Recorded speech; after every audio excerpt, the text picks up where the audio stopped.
Hi friends, എല്ലാവർക്കും online ക്ലാസ്സിലേക്ക് സ്വാഗതം. ഇന്ന് നമ്മൾ ഡിസ്കസ് ചെയ്യുന്നത് 8ാം ക്ലാസ്സിലെ അടിസ്ഥാന പാഠാവലി മുൻ വർഷങ്ങളിൽ വന്ന ചോദ്യങ്ങളാണ്. അപ്പോൾ നമുക്ക് ആദ്യത്തെ ചോദ്യം നോക്കാം. കൈതവം എന്ന വാക്യപദത്തിന് സമാനമായ അർത്ഥം കണ്ടെത്തി എഴുതുക. 4 ഓപ്ഷൻസ് ആണ് തന്നത്: സത്യം, രാത്രി, കള്ളം, നിരാശ. അപ്പോൾ കൈതവം എന്ന പദത്തിന് അർത്ഥം എന്താണ്?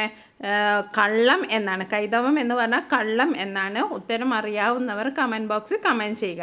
അപ്പോൾ ഉത്തരം അറിയാവുന്നവരൊക്കെ കമൻറ്റ് ബോക്സിൽ കമൻറ്റ് ചെയ്യുക. ഓക്കെ, കൈതവം എന്ന വാക്കിൻ്റെ അർത്ഥം എന്താണ്? കള്ളമാണ്. ഇത് 1 മാർക്കിൻ്റെ ചോദ്യമാണ്. ഇനി അടുത്ത ചോദ്യം നോക്കാം. കൊന്ന മരമേ വെയിലിനെ ഉരുക്കി സ്വർണമാക്കി കാതിലളിയുന്ന പണി അതിനെ പഠിപ്പിക്കണേ. അതിജീവനം. വെയിലിനെ ഉരുക്കി സ്വർണമാക്കുക എന്നതുകൊണ്ട് കവി അർത്ഥമാക്കുന്നത് എന്ത്? എന്താണ് ഇവിടെ ചോദ്യം? വെയിലിനെ ഒരുക്കി സ്വർണമാക്കുക എന്നതുകൊണ്ട് കവി അർത്ഥമാക്കുന്നത് എന്ത്? അറിയാവുന്നവർ ഉത്തരം കമൻറ്റ് ബോക്സിൽ കമൻറ്റ് ചെയ്യുക. ഇവിടെ ഉത്തരം എന്താണ്?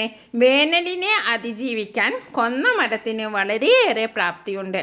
വേനൽക്കാലമാകുമ്പോൾ പൂക്കുകയും അതിനു മുമ്പ് തളിർക്കുകയും ചെയ്യും. എല്ലാ പ്രതികൂലാവസ്ഥകളെയും അതിജീവിച്ച് സ്വർണ്ണ നിറമുള്ള പൂക്കളണിഞ്ഞ് സ്വയം സൗന്ദര്യമുള്ള മരമായി അത് മാറുന്നു. ഇങ്ങനെ പ്രതിസന്ധികളെ മറികടന്നുള്ള അതിജീവനത്തിനെയാണ് വെയിലിനെ ഒരുക്കി സ്വർണ്ണമാക്കുക എന്നതിലൂടെ കവി ഉദ്ദേശിക്കുന്നത്. 2 മാർക്കിൻ്റെ ചോദ്യമാണ്. ഇനി 1 മാർക്കിനാണ് ഇത് ചോദിച്ചെങ്കിൽ വെയിലിനെ ഒരുക്കുക എന്നതുകൊണ്ട് ഉദ്ദേശിക്കുന്നത് എന്താണ് എന്ന് ചോദിച്ചാൽ എന്താണ് എഴുതേണ്ടത്? പ്രതിസന്ധികളെ മറികടന്നുള്ള അതിജീവനത്തെയാണ് വെയിലിനെ ഒരുക്കി സ്വർണമാക്കുക എന്നതിലൂടെ കവി ഉദ്ദേശിക്കുന്നത്. ഓക്കെ, ഇനി നമുക്ക് അടുത്ത ചോദ്യം നോക്കാം. മരണക്കെണി. മരണ പ്ലസ് കെണി എന്ന് പറഞ്ഞാൽ എന്താണ്? മരണക്കെണി. ഇതുപോലെ താഴെ കൊടുത്തിരിക്കുന്ന പദങ്ങൾ പിരിച്ചെഴുതുക. അപ്പം മരണ പ്ലസ് കെണി, മരണക്കെണി. അതേപോലെ നീന്തി തുടിച്ചു നമുക്ക് എങ്ങനെ എഴുതാം? നീന്തി പ്ലസ് തുടിച്ചു. എങ്ങനെ എഴുതാം? നീന്തി പ്ലസ് തുടിച്ചു. നീന്തി തുടിച്ചു നമുക്ക് എങ്ങനെ എഴുതാം? നീന്തി പ്ലസ് തുടിച്ചു. അപ്പോൾ അവിടെ ശ്രദ്ധിക്കേണ്ടത് എന്താണ്? താ കൂട്ടക്ഷരമായിരുന്നു ചോദ്യത്തിലുള്ളത്. നമ്മൾ പിരിച്ചെഴുതുമ്പോൾ കാരണം നമ്മൾ ചെറുതാക്കുക. ഇരട്ട അക്ഷരമല്ല നമുക്ക് എഴുതേണ്ടത്, ഒറ്റ താ എഴുതിയാൽ മതി. ഇനി അടുത്തത് അതേപോലത്തെ ചോദ്യമാണ്. കയറി കയറി. ഇവിടെ നമ്മൾ പിരിച്ചെഴുതുമ്പോൾ കാരണം ഇരട്ട എഴുതരുത്. കയറി പ്ലസ് കയറി. ഓക്കെ, ഇനി അടുത്ത ചോദ്യം നോക്കാം. 2 മാർക്കിൻ്റെ ചോദ്യമാണ്. 2 മത്സ്യങ്ങൾ എന്ന പാഠഭാഗത്ത് നിന്ന് വന്ന ചോദ്യമാണ്. പുഴയുടെ ചോര കക്കിയ ജഡം പോലെ അവിടവിടെ കലക്കുവെള്ളം തങ്ങി നിന്നിരുന്നു. ഈ വാക്യം നമ്മെ ഓർമ്മിപ്പിക്കുന്ന എന്ത്? 2 സൂചനകൾ എഴുതുക. എന്താണ്? പുഴയുടെ ചോര കക്കിയ ജഡം പോലെ അവിടവിടെ കലക്കുവെള്ളം തങ്ങി നിന്നിരുന്നു. ഈ വാക്കിൻ്റെ സൂചനകൾ എഴുതാനാണ്. ഒന്നെന്താണ്? പുഴ വേനലിൽ വറ്റി വരണ്ടിരിക്കുന്നു. മഴ പെയ്തിട്ട് പോലും അങ്ങിങ്ങ് കെട്ടി നിൽക്കുന്ന കലക്കുവെള്ളം മാത്രമാണുള്ളത്. അതുകൊണ്ട് എന്താ ഉദ്ദേശിക്കുന്നത്? മനുഷ്യരുടെ വിവേകശൂന്യമായ പ്രവൃത്തികളാൽ മഴയുടെ അളവ് കുറയുകയും പുഴ മരിക്കുകയും ചെയ്യുന്നു എന്ന സൂചനയാണ് ഇതിലുള്ളത്. അപ്പോൾ ഇതിനെന്താണ് അർത്ഥമാക്കുന്നത്? പുഴയുടെ ചോര കക്കിയ ജഡം പോലെ അവിടവിടെ കലക്കുവെള്ളം തങ്ങി നിന്നിരുന്നു എന്നതുകൊണ്ട് ഉദ്ദേശിക്കുന്നത് എന്താണ്? മനുഷ്യരുടെ വിവേകശൂന്യമായ പ്രവൃത്തികളാൽ മഴയുടെ അളവ് കുറഞ്ഞു, അതേപോലെ മുഴ മരിക്കുകയും ചെയ്യുന്നു. ഇനി അടുത്ത ചോദ്യം നോക്കാം. അതും 2 മാർക്കിനാണ്. ഭൂമിയുടെ ചോര പോൽ മെലിഞ്ഞൊഴുകുന്ന നീർച്ചാൽ. എന്താണ്? ഭൂമിയുടെ ചോര പോൽ മെലിഞ്ഞൊഴുകുന്ന നീർച്ചാൽ. ഈ പ്രയോഗം നൽകുന്ന 2 അർത്ഥസൂചനകൾ എഴുതുക. 2 മാർക്കിൻ്റെ ചോദ്യമാണ്. എന്താണ് ഭൂമിയുടെ ചോര പോലെ മെലിഞ്ഞൊഴുകുന്ന നീർച്ചാൽ എന്നതുകൊണ്ട് ഉദ്ദേശിക്കുന്നത്? ശക്തമായ മഴ പെയ്ത് നല്ല ഒഴുക്ക് ഉണ്ടാകേണ്ട സ്ഥാനത്ത് മെലിഞ്ഞ നീർച്ചാലുകൾ മാത്രമാണ് ഉള്ളത്. അതായത് ശക്തമായ പെയ്യുമ്പോഴത്ത് നല്ല നീരൊഴുക്കി വെള്ളം പോകേണ്ട സ്ഥലത്ത് വളരെ നേരത്തെ രീതിയിലുള്ള നീർച്ചാലുകളാണ് ഉള്ളത്. ഇതെന്താണ് അർത്ഥം? മനുഷ്യരുടെ പ്രകൃതി വിരുദ്ധ പ്രവർത്തനങ്ങളാൽ ഭൂമിക്ക് മുറിവേറ്റിരിക്കുന്നു. എന്താണ് ഇവിടെ അർത്ഥമാക്കുന്നത്? മനുഷ്യരുടെ പ്രകൃതി വിരുദ്ധ പ്രവർത്തനങ്ങളാൽ ഭൂമിക്ക് മുറിവേറ്റിരിക്കുന്നു. ഓക്കെ, അതാണ് ഈ ഒരു പ്രയോഗം കൊണ്ട് എന്താണ് അർത്ഥമാക്കുന്നത്? ഭൂമിയുടെ ചോര പോൽ മെലിഞ്ഞൊഴുകുന്ന നീർച്ചാൽ എന്നതുകൊണ്ട് ഉദ്ദേശിക്കുന്നത് എന്താണ്? മനുഷ്യരുടെ പ്രകൃതി വിരുദ്ധമായ പ്രവർത്തനങ്ങളാൽ ഭൂമിക്ക് മുറിവേറ്റിരിക്കുന്നു. ഇനി നമ്മൾ നേരത്തെ പറഞ്ഞ ചോദ്യമാണ്. പുഴയുടെ ചോര കക്കിയ ജഡം പോലെ അവിടവിടെ കലക്കുവെള്ളം തങ്ങി നിരുന്നു. അടിവരയിട്ട പ്രയോഗം നൽകുന്ന 2 സൂചനകൾ എന്താണ്? വറ്റി വരണ്ട അങ്ങിങ്ങ് കലക്കുവെള്ളം കെട്ടി നിൽക്കുന്നു. ഒഴുക്കു നിലച്ച പുഴ നാശത്തിൻ്റെ വക്കിലാണ്. പുഴയെ ചോര കക്കി മരിച്ച ഒരു ജഡത്തോട് സാദൃശ്യപ്പെടുത്തിയിരിക്കുന്നു. ഇനി അടുത്ത ചോദ്യം നോക്കാം. മനുഷ്യൻ ദുഷ്ടത കാട്ടാൻ ഒട്ടും മടിക്കാത്തത് ഏതവസ്ഥയിൽ? ഏതവസ്ഥയിലാണ് മനുഷ്യൻ ദുഷ്ടത കാട്ടാൻ ഒട്ടും മടിക്കാത്തത്? ഏതവസ്ഥയിലാണ്? പണം കിട്ടുമെങ്കിൽ. ഓക്കെ, മനുഷ്യൻ്റെ ദുരാഗ്രഹം ഏത് തരത്തിലുള്ളതാണ്? ഓരോ മാർക്കിനുള്ള ചോദ്യോത്തരമാണ്. മനുഷ്യൻ്റെ ദുരാഗ്രഹം ഏത് തരത്തിലുള്ളതാണ്? കിട്ടുന്നതൊന്നുകൊണ്ട് മതിയാകാത്ത അത്യാഗ്രഹം. എന്താണ് മനുഷ്യൻ്റെ ദുരാഗ്രഹം? കിട്ടുന്ന ഒന്നും മതിയാവാത്തൊരു അതിയായ ആഗ്രഹമാണ് മനുഷ്യൻ്റേത്. ഇനി അടുത്തത്, മനുഷ്യരുടെ ദുരാഗ്രഹം കൂടുതൽ ഏതിലാണ് മനുഷ്യരുടെ ദുരാഗ്രഹം കൂടുതലുള്ളത്? ഒന്നാമത്തെ ആഹാരം, രാജസേവ, പ്രസിദ്ധി നേടൽ.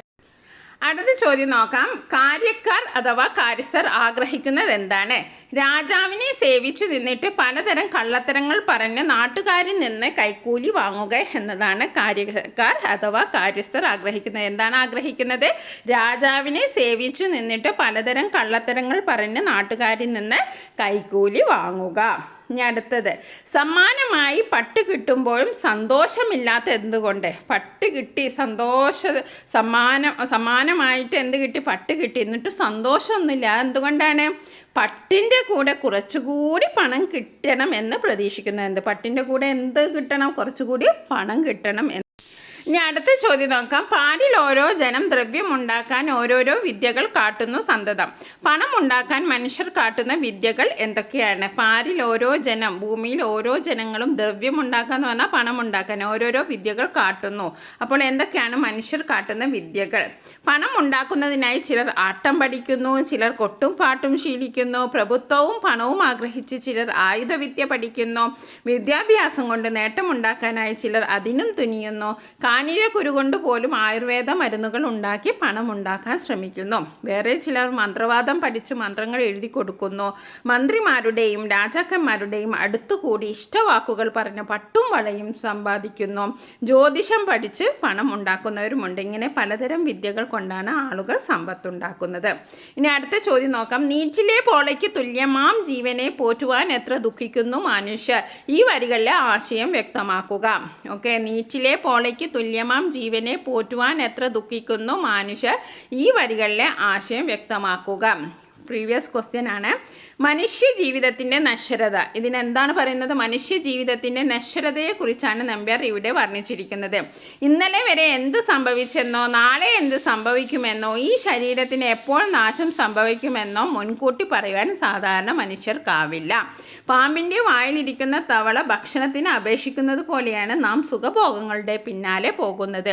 ചുട്ടുപഴുത്ത ലോഹത്തകിടിൽ വീഴുന്ന ജലത്തുള്ളി പോലെയാണ് മനുഷ്യജന്മത്തിൻ്റെ ക്ഷണഭങ്കുര എന്ന് എഴുത്തച്ഛൻ്റെ വരികളുടെ ആശയം തന്നെയാണ് നമ്പ്യാരും പ്രയോഗിച്ചിട്ടുള്ളത്. ജലത്തിലെ കുമിള പോലെ ക്ഷണഭങ്കുരമാണ് മനുഷ്യജന്മം. അതായത് കുമിള എപ്പോൾ വേണമെങ്കിലും പൊട്ടാം, അതേപോലെ തന്നെയാണ് മനുഷ്യജന്മം. അങ്ങനെയുള്ള ഈ ജീവിതത്തിൽ മനുഷ്യൻ ആർത്തി കാണിച്ചിട്ട് ഫലമില്ലെന്നാണ് നമ്പ്യാരുടെ അഭിപ്രായം. ഇനി അടുത്ത ചോദ്യം നോക്കാം. പാടുപെട്ട് ജോലി ചെയ്യാതെ നീ എടുത്താൽ മാമ്പഴം ഉടൻ കല്ലി. ഈ സംഭാഷണ ഭാഗത്തിൻ്റെ ആശയവുമായി യോജിക്കുന്നത് എന്ത്?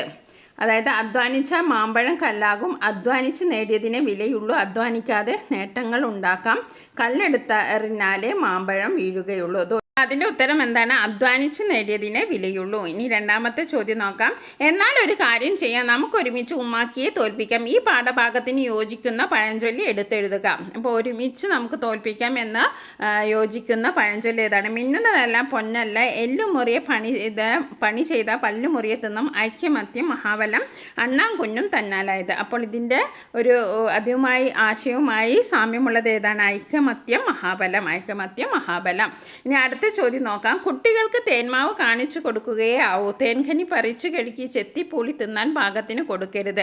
വനഗായകൻ്റെ വാക്കുകളുടെ പൊരുളെന്ത്? കുട്ടികൾ തമ്മിൽ വഴക്ക് കൂടും, കൈ അഴുക്കാവും, കുട്ടികൾ അലസന്മാരാവും, കുട്ടികൾക്ക് അസുഖം വരും. അപ്പോൾ ഒരു മാർക്കിൻ്റെ ചോദ്യമാണ്. ഇതിന് ശരിയായ ഉത്തരം എന്താണ്? കുട്ടികൾ അലസന്മാരാവും. അതായത് അവർക്ക് തേന്മാവ് കാണിച്ചു കൊടുക്കേ വേണ്ടൂ, അത് പറിച്ച് കഴുകി തിന്നാൻ പാകത്തിന് വായിലിട്ട് കൊടുക്കാൻ പാകത്തിന് ചെയ്തു കൊടുക്കരുത് എന്ന് പറയുന്നത് എന്താണ്? കുട്ടികൾ അലസന്മാരാകും എന്നതുകൊണ്ടാണ്. ഇനി അടുത്ത ചോദ്യം. കാട്ടിൽ പോകല്ലേ, കൂട്ടുകൂടല്ലേ, മരത്തിൽ കയറല്ലേ, തേൻകനി എന്ന നാടകത്തിലെ അമ്മയുടെ വാക്കുകളാണിവ. സുരക്ഷയെ ചൊല്ലിയുള്ള മാതാപിതാക്കളുടെ ഇത്തരം ആശങ്കകൾ കുട്ടികളെ പ്രകൃതിയിൽ നിന്ന് അകറ്റുന്നുണ്ടോ? നിങ്ങളുടെ നിരീക്ഷണം കുറിക്കുക. ചെറിയ കുട്ടികൾക്ക് മാതാപിതാക്കൾ അവരുടെ സുരക്ഷയെ കരുതി ധാരാളം കാര്യങ്ങൾ ഉപദേശിക്കുകയും ഭയപ്പെടുത്തുകയും ചെയ്യാറുണ്ട്. കാട്ടിൽ പോകരുത്, മരത്തിൽ കയറരുത്, കൂട്ടുകൂടരുത് എന്നൊക്കെ. അത് സാധൂകരിക്കുന്നതിനായി ഉമ്മാക്കി പോലുള്ള കഥകളും പറഞ്ഞു കൊടുക്കും. ക്രമേണ കുട്ടികൾ വളരുന്നതിനനുസരിച്ച് കാലോചിതമായി മാറി ചിന്തിക്കുകയും പ്രവർത്തിക്കുകയും ചെയ്യും. എന്നാൽ തേൻകനി എന്ന നാടകത്തിലെ ഭദ്രനെ പോലെയുള്ള കുട്ടികൾ ശൈശവത്തിൽ മാതാപിതാക്കളിൽ നിന്നും കേട്ടുപഠിച്ചതിൽ നിന്ന് മാറി ചിന്തിക്കാൻ കഴിയാത്തവരായി ജീവിക്കുന്നു. അവർ പ്രകൃതിയിൽ നിന്ന് അകന്നു മാറിക്കഴിയാൻ നിർബന്ധിതരാകുന്നു. അത് ശരിയല്ല. കാലം മാറുന്നതനുസരിച്ച് നമ്മുടെ സാമൂഹിക നീതി ന്യായ വ്യവസ്ഥകൾക്കനുസരിച്ച് മുന്നോട്ട് പോകാൻ തയ്യാറാവണം. ഇനി അടുത്ത ചോദ്യം ആസ്വാദനക്കുറിപ്പാണ്. 6 മാർക്കിൻ്റെ ചോദ്യമാണ്. താഴെ കൊടുത്ത സൂചനകൾ കൂടി പരിഗണിച്ച് 2 മത്സ്യങ്ങൾ എന്ന കഥയ്ക്ക് ആസ്വാദനം തയ്യാറാക്കുക. നമ്മൾ മീനുകൾക്ക് 4 ചുറ്റിലും കണ്ണ് വേണം. ഭൂമിയുടെ ചോര പോലെ മെലിഞ്ഞൊഴുകിയ നീർച്ചാലിലൂടെ തവളകളുടെ പിന്നാലെ മീനുകൾ നീന്തി. കാടായി നിറഞ്ഞു നിൽക്കുന്ന കാവിൻ്റെ ഓർമ്മ പോലെ 4-5 മരങ്ങൾ മാത്രം. ഇത് നമുക്ക് സൂചനകൾക്ക് ആയിട്ട് തന്നതാണ്. ഇതുപയോഗിച്ച് നമുക്ക് ആസ്വാദനക്കുറിപ്പ് തയ്യാറാക്കാം. മനുഷ്യരും മറ്റ് ജീവജാലങ്ങളും നേരിട്ട് കൊണ്ടിരിക്കുന്ന പാരിസ്ഥിതിക പ്രശ്നങ്ങൾ കഥകളിലൂടെ അവതരിപ്പിച്ച് ആവിഷ്കരിച്ച അംബികാസുധൻ മങ്ങാടിൻ്റെ കഥയാണ് 2 മത്സ്യങ്ങൾ. അഴകൻ എന്നും പൂവാലി എന്നും പേരുള്ള 2 മത്സ്യങ്ങളും അഹിംസയിൽ അധിഷ്ഠിതമായ ജീവിത ദർശനം ശ്രീബുദ്ധനിൽ നിന്ന് ലഭിച്ച തവളയുമാണ് ഈ കഥയിലെ കഥാപാത്രങ്ങൾ. അപ്പോൾ ആരൊക്കെയാണ് കഥാപാത്രങ്ങൾ? അഴകന്, പൂവാലി, പിന്നെ തവളയുമാണ്. ശിലാപദേവിയുടെ പ്രതിഷ്ഠയുള്ള ഒരു കാവിനെ പറ്റി കഥയിൽ പരാമർശിക്കുന്നുണ്ട്. ഒരു കാലത്ത് സമൃദ്ധിയിൽ നിറഞ്ഞു നിന്നിരുന്ന കാവിൻ്റെ സ്ഥിതി ഇന്ന് വളരെ ദയനീയമാണ്. മനുഷ്യൻ്റെ ആക്രമണങ്ങളിൽ നിന്ന് പിടിച്ചു നിൽക്കാനാവാതെ വിഷമിക്കുന്ന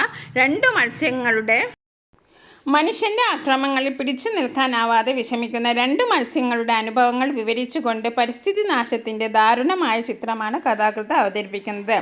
ശക്തരിൽ നിന്ന് ആക്രമണം നേരിടുന്ന ദുർബലരായ ജീവജാലങ്ങൾ എപ്പോഴും വളരെ ശ്രദ്ധയോടെ കഴിയുന്നതിനെയാണ് 4 ചുറ്റിലും കണ്ണ് വേണമെന്ന പ്രയോഗത്തിലൂടെ സൂചിപ്പിക്കുന്നത്. അപ്പോൾ 4 ചുറ്റിലും കണ്ണ് വേണം എന്നതുകൊണ്ട് ഉദ്ദേശിക്കുന്നത് എന്താണ്? ശക്തരിൽ നിന്ന് ആക്രമണം നേരിടുന്ന ദുർബലരായ ജീവജാലങ്ങൾ എപ്പോഴും വളരെ ശ്രദ്ധയോടെ കഴിയണം. ജീവജാലങ്ങൾ ഏറ്റവും കൂടുതൽ ശ്രദ്ധിക്കേണ്ടത് അപകടകാരികളായ മനുഷ്യരെയാണെന്നും പ്രകൃതിയിലെ യാതൊരു നിയമവും അനുസരിക്കാത്തവരാണ് അവരെന്നുമുള്ള ചിന്തയും കരുതലും ഉണ്ടാകണമെന്നുമുള്ള സൂചനകൾ പാഠഭാഗം നൽകുന്നു. ഇനി അടുത്തത് 1 മാർക്കിൻ്റെ ചോദ്യമാണ്. അതീവ തേജസ്വിയായ ബുദ്ധൻ ഉദയസൂര്യനെ പോലെ വരുന്നത് കണ്ടപ്പോൾ വഴിമാറാൻ പോലും ആവാതെ ഞാൻ അസ്തപ്രജ്ഞയായി. ഇപ്പോൾ അടിവരയിട്ട പ്രയോഗത്തിൻ്റെ അർത്ഥം എന്താണ്? തേജസ് നശിച്ചവൻ, സൂര്യനെ പോലെ ശോഭയുള്ളവൻ, നിശ്ചലൻ, ബുദ്ധി നശിച്ചവൻ. അപ്പോൾ അതിൻ്റെ അർത്ഥം എന്താണ്? അസ്ത്രപ്രജ്ഞൻ എന്ന് പറഞ്ഞാൽ എന്താണ്? ബുദ്ധി നശിച്ചവൻ. ഇനി അടുത്ത ചോദ്യം നോക്കാം.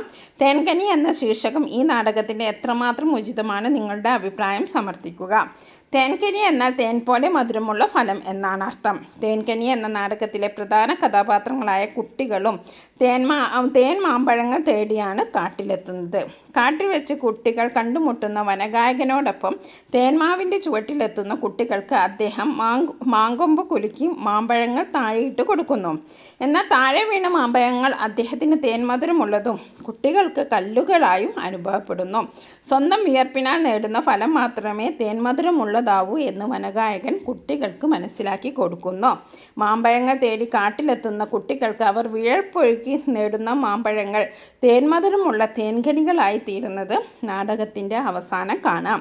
സ്വന്തം പ്രയത്നത്തിലൂടെ നേടുമ്പോൾ മാത്രമേ ഏത് ഫലവും തേൻകനികളാവും. അല്ലാത്ത പക്ഷം അവ വെറും കല്ലുകൾക്ക് തുല്യമാണ് എന്ന് ഈ നാടകം കുട്ടികൾക്ക് കാണിച്ചു കൊടുക്കുന്നു. അതുകൊണ്ട് തേൻകനി എന്ന ശീർഷകം ഈ നാടകത്തിന് തികച്ചും അനുയോജ്യമാണ്. ഇനി അടുത്ത ചോദ്യം നോക്കാം. വേല ചെയ്യണം, വിയർക്കണം, ഞാൻ ജോലി ചെയ്തിട്ട് നിങ്ങൾക്ക് ഫലം പറ്റണം. ആ വിദ്യ മനസ്സിലിരിക്കട്ടെ. സന്ദർഭത്തിന് യോജിച്ച പഴഞ്ചൊല്ലി തിരഞ്ഞെടുത്ത് എഴുതുക. പയ്യെ തിന്നാം, പനയും തിന്നാം, കൈ നനയാതെ മീൻ പിടിക്കുക, മിത്താഴം ചെന്നാൽ മുറ്റത്തെ മുല്ലയ്ക്ക് മണമില്ല. അപ്പോൾ ഇതിലെ അർത്ഥം എന്താണ്? കൈ നനയാതെ മീൻ പിടിക്കുക എന്നതാണ്. വേല ചെയ്യണം, വിയർക്കണം, ഞാൻ ജോലി ചെയ്തിട്ട് നിങ്ങൾക്ക് ഫലം പറ്റണം എന്നതിന് സമാനമായ പഴഞ്ചൊല്ലി എന്താണ്? കൈ നനയാതെ മീൻ പിടിക്കുക. ഇനി അടുത്ത നോക്കാം. ആപത്തിൽ ഉപകരിക്കുന്നവനാണ് ചങ്ങാതി. ഈ വിശേഷണം തേൻകനി എന്ന നാടകത്തിലെ ഏത് കഥാപാത്രത്തിനാണ് കൂടുതൽ യോജിക്കുക? അപ്പോൾ ആപത്തിൽ ഉപകരിക്കുന്നവനാണ് ചങ്ങാതി എന്ന് പറയുന്നത്. കൂട്ടുകാർ, ഫ്രണ്ട്സ് എന്ന് പറയുന്നത് ആപത്തിൽ നമുക്ക് ഉപകരിക്കുന്നവരാണ്. അപ്പോൾ നമ്മുടെ ഈ കഥാപാത്രം തേൻകനി എന്ന നാടകത്തിൽ ഏത് കഥാപാത്രത്തിനാണ് അത് കൂടുതൽ യോജിക്കുക? ഭദ്രൻ അല്ലേ? ഭദ്രൻ. ഓക്കെ, 4 ഓപ്ഷൻ തന്നിട്ടുണ്ട്. വനഗായകൻ, ഭദ്രൻ, രാമൻ, ഉമ്മാക്കി. അതിൽ ഭദ്രനാണ് ഈ വിശേഷണം യോജിക്കുക. എൻ്റെ കൂട്ടുകാർക്ക് ബോധം തെളിയാതെ ഞാൻ എങ്ങനെ പോകും? ഭദ്രൻ ചോദിച്ചു. ഇതിലെന്താണ് മനസ്സിലാകുന്നത്? ആപത്തിൽപ്പെടുന്ന സുഹൃത്തുക്കളെ കൈവെടിയാത്ത മനസ്സ്. ഭദ്രൻ എന്ന കഥാപാത്രത്തിൻ്റെ മറ്റു സവിശേഷതകൾ കൂടി കണ്ടെത്തി നിരൂപണം എഴുതുക. തേൻകനി എന്ന നാടകത്തിലെ ഒരു പ്രധാന കഥാപാത്രമാണ് ആര്? ഭദ്രൻ എന്ന കുട്ടി.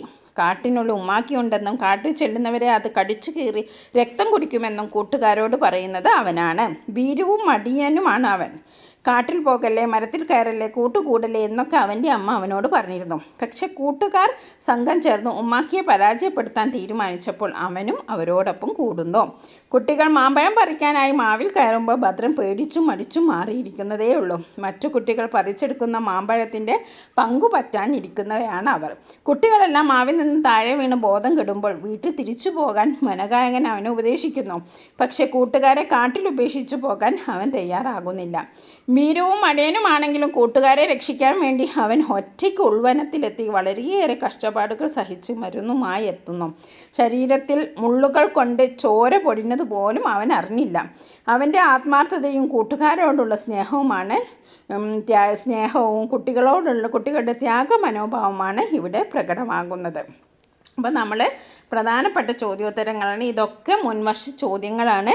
നിങ്ങളെല്ലാവരും ഇഷ്ടപ്പെട്ട ലൈക്ക് ചെയ്യുക. താങ്ക്